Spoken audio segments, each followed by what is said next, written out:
So song చాలా బాగా వచ్చింది. ప్లీజ్ సపోర్ట్ చేయండి and all the best to both of you. Hope it reaches big heights and I wish both all the best. Sign ఇస్తా ఉన్నాడు disclaimer, అది మాట్లాడద్దు ఇది మాట్లాడద్దు అని చెప్పేసి. బట్ ఈరోజు నేను నా మనసులో అనిపించింది మాట్లాడదాం అనేసి అనుకుంటా. ఒక 8 years ముందు black T shirt black goggles వేసుకొని నువ్వు కొట్రా గోల్, నువ్వు గోల్ కొట్టు బల్మట్టా సర్కిల్లో అని ఒక పిల్ల డైలాగ్ చెప్తుంది. ఆ పిల్ల ఎవరో కాదు, అది నేనే. అది ఇప్పుడు ఎందుకు చెప్పానంటే ఆ డైలాగ్ చెప్పిన రోజు నుంచి మెహబూబ్ నా ఫ్రెండ్. ఆ 8 years ముందు ఆ డైలాగ్ చెప్పేటప్పుడు నా వెనకాలే నిలబడుకున్నాడు మెహబూబ్. అప్పుడు నేను నిబ్బా, అప్పుడు మెహబూబ్ కూడా నిబ్బా. బట్ నేను ఇప్పటికీ అట్లే మిగిలిపోయాను. కానీ మెహబూబ్ మాత్రం very very determined. See everybody will have talent. అందరికీ టాలెంట్ ఉంటుంది, మీ అందరికీ కూడా చాలా మందికి టాలెంట్ ఉంటుంది, ఈ వీడియో చూసే వాళ్ళకి కూడా టాలెంట్ ఉంటుంది. బట్ వాళ్ళకి మెహబూబ్కి ఉండే ఒక స్లైట్ డిఫరెన్స్ ఏంటంటే మెహబూబ్ ఆ టాలెంట్లో రిస్క్ తీసుకుంటాడు. పోతే కొంచెం పోయింది, కొడితే కుంభస్థలం అనే ఒక పాయింట్తో చాలా రిస్క్ తీసుకొని ముందుకెళ్తా ఉంటాడు. అందుకే ఇంత సక్సెస్ అయినాడు. అండ్ ఇంకొక విషయం ఏమిరా అంటే చాలా డిటర్మైన్డ్గా, చాలా ఫోర్స్ సైట్ ఎక్కువ అనమాట మెహబూబ్కి. మేమంతా ఏదైనా ప్రమోషన్ వస్తే ఈరోజు ఏం చేస్తాం, లేదు రేపు చేసుకుందాం, ఆ రేపు చేసుకుందాం, సరే లేదు నెక్స్ట్ వారం చేసుకుందాం, అట్లా ఇట్లా అని చెప్పేసి పోస్ట్పోన్ చేస్తూ ఉంటాము. బట్ మెహబూబు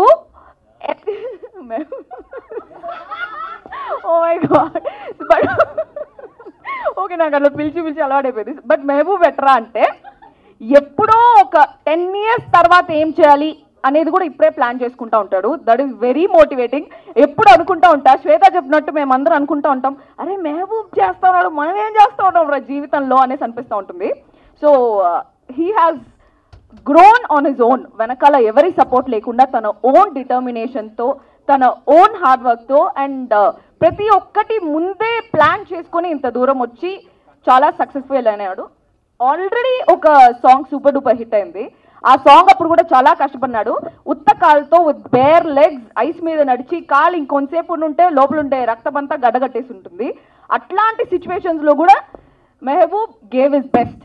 సో అంత హార్డ్ వర్కింగ్ నేచర్ ఉంది కాబట్టి ఇంత సక్సెస్ఫుల్ అయినాడు. అండ్ అంత రిస్క్ తీసుకునే మెంటాలిటీ కూడా ఉంటుంది. And he's extremely talented. And I wish ఈ సాంగ్ ఒక 10 million views దాటిపోతాయి అని చెప్పేసి అనుకుంటున్నాను. And Satya, okay, and Satya గురించి చెప్పాలి అంటే Satya is a very very beautiful person. బయట నుంచే కాదు, లోపల నుంచి కూడా. సత్యకి నాకు చాలా క్లోజ్ బాండింగ్ ఉంది. She is my best friend Bigg Boss time నుంచి. యూజువల్లీ బిగ్ బాస్లో ఉండే వాళ్ళు బయటకు వచ్చిన తర్వాత ఆ బాండ్ కొంచెం తగ్గిపోతుంది. బట్ నేను సత్య ఇప్పటివరకు అట్లే ఉన్నాము. ఇంకొక బ్యూటిఫుల్ థింగ్ ఏంట్రా అంటే she has that helping nature. And Shweta చెప్పినట్టు సత్య లేజీ అయినా కూడా షీ ఈజ్ వెరీ డిటర్మైన్డ్. మేము మార్నింగ్ 4 గంటల వరకు పార్టీ చేసుకున్నా కూడా 6 గంటలకి సత్య షూట్ ఉందంటే లేచి వెళ్ళిపోతుంది నిద్రపోకుండా. అంత డిటర్మైన్ ఉంటుంది అండ్ అంత వాల్యూ ఇస్తుంది హార్డ్ వర్క్కి, వర్క్కి అంత హార్డ్ వర్క్ చేస్తుంది. అండ్ ఈ సాంగ్ గురించి చెప్పాలంటే ఈ సాంగ్ ఇప్పటికీ నేను ఒక 10 సార్లు చూసుంటా. దాంట్లో ఆ క్రూజ్ సీన్ అనేది నాకు చాలా చాలా ఇష్టం అనమాట. That's my favourite scene. Mehboob కూడా ఇక్కడ క్రూజ్ సీన్ వస్తుంటే చూడు నా ఫేవరెట్ సీన్ అనేసి చెప్తున్నాను. And very very beautiful song with beautiful Ravada చాలా బాగా చేస్తున్నాడు దానికి DOP, I mean Bhargav Ravada. Yeah, so it's very very beautiful and I really wish you all the best for this song.